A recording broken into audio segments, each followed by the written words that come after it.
ចាប់បានឃាតករសម្លាប់គ្រួសារទាំងពូជតែម្ដងគឺទាំងគ្រួសារហើយនឹងរួចដុតសម្លាប់រួចដុតផ្ទះចោលនៅក្នុងខេត្តបៃលិនក្រៅពីការហេតុករណីសម្លាប់ទាំងគ្រួសាររួចដុតផ្ទះចោលនោះកាលពីចុងសប្តាហ៍កន្លងទៅនេះសមត្ថកិច្ចចាប់បានឃាតករហើយប៉ុន្តែគ្រាដែលកំពុងតែសួរចម្លើយជនបង្កក៏បានព្យាយាមរត់គេចក៏ត្រូវបានកម្លាំងតម្រួតដេញចាប់បានមួយគ្រាប់ចំកំភួនជើងខាងស្ដាំហើយបញ្ជូនមកស្នងការវិញបើតាមលោកជាច័ន្ទដិនស្នងការនគរបាលខេត្តបៃលិនបានឲ្យដឹងថាជនសង្ស័យជាឃាតករមានឈ្មោះឆោមចំណានភេទប្រុសអាយុ32ឆ្នាំរស់នៅជិតកន្លែងកើតហេតុហើយត្រូវជាបងថ្លៃជនរងគ្រោះជាប្រពន្ធលោកបន្តថាក្រោយពីកំណត់មុខសញ្ញានាំជនសង្ស័យមកសាកសួរជននេះមិនបានសារភាពទេហើយក៏បានធាក់ទ្វាររត់ចេញក្រៅរបងស្នងការពេលនោះកម្លាំងក៏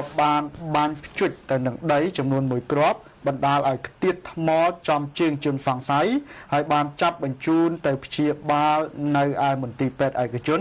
និងដឹកមកកាន់ស្នងការវិញទើបជននេះសារភាពពីការសម្លាប់នេះតែម្ដងនៅចំពោះមុខសមត្ថកិច្ចជនសង្ស័យបានសារភាពថាគេបានសម្លាប់ប្អូនថ្លៃទាំងគ្រួសារមែនព្រោះកន្លងទៅជនរងគ្រោះនឹងគេមានទំនាស់នឹងគ្នា4-5ដងមកហើយដោយខឹងនឹងច្រណែនជនរងគ្រោះមានទ្រព្យសម្បត្តិច្រើនពេលខ្លួនអត់លុយទៅខ្ចីជនរងគ្រោះក៏បានមើលងាយតេះដៀលជាហេតុពេលឃើញឱកាសល្អក៏ឆ្លៀតពេលយប់ស្ងាត់លបវាយជនរងគ្រោះជាប្តីពីក្រោយចំកញ្ចឹងករួចទាញខ្សែភ្លើងរឹតករហូតដល់ស្លាប់តែម្ដងជនល្មើសបានបន្តថាពេលនោះប្រពន្ធជនរងគ្រោះចេញមករកប្តីរូបគេក៏ទាញដំបងវាយចំក្បាលដួលទៅលើដីហើយក៏យកខ្សែភ្លើងរឹតកទៀតរហូតដល់ស្លាប់ទាំងពីរនាក់ហើយដោយឃើញកូនស្រីរបស់ជនរងគ្រោះយំពួក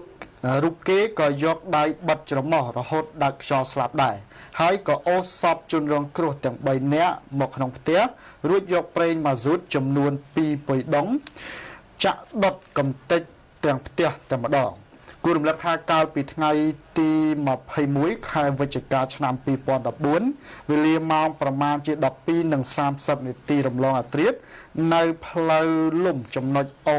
75ស្ថិតនៅក្នុងភូមិកូនដំរីឃុំអូអណ្ដូងស្រុកសាឡាក្រៅខេត្តបៃលិនមានឃាតកម្មមួយដ៏សាហាវគឺចាប់ចងរឹតកនិងខ្សែភ្លើងទាំងពីរអ្នកប្តីប្រពន្ធ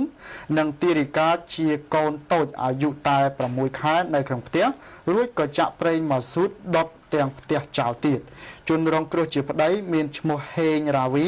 អាយុ27ឆ្នាំជាស្មៀនឃុំសាលាក្រៅរីឯប្រពន្ធមានឈ្មោះធីផលឡៃអាយុ24ឆ្នាំប្រកបរបរលក់គ្រឿងទេសនៅផ្ទះនិងទារិកាជាកូនឈ្មោះហេងមេងជូអាយុ6ខែបច្ចុប្បន្នជនសង្ស័យត្រូវបានសមត្ថកិច្ចបញ្ជូនទៅកាន់តុលាការហើយដើម្បីចាត់វិធានការទៅតាមនីតិវិធី